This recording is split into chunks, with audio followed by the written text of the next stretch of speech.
درود دوستو ببینید که این مولوی چی میگه. لعنت خدا باد بر زنانی که ابروهای خودشان را باریک میکنند و زنانی که ابروی زنان دیگر را باریک میکنند. لعنت خدا باد بر زنانی که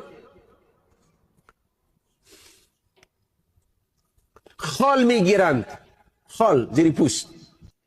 و ببینید که دیگه چی میگه. اگر زن بهانه می کند سنگار و آرایش برای شوهرش نمی کند، الله جل مجده در قرآن می فرماید واضربوهن. اگر زنان نافرمان شدن، اگر زنان ناشزه شدن، اگر زنان سرباز زدن از خواسته های شوهر، در اون صورت زنان را بزنین.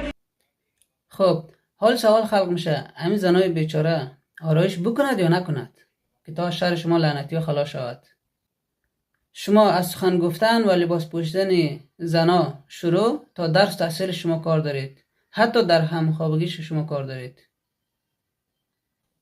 حالا همین زنای بیچاره از عقل منطقی خود کار بگیرید یا نگیرید که همیشه شما برایشان تکلیف تعیین میکنید،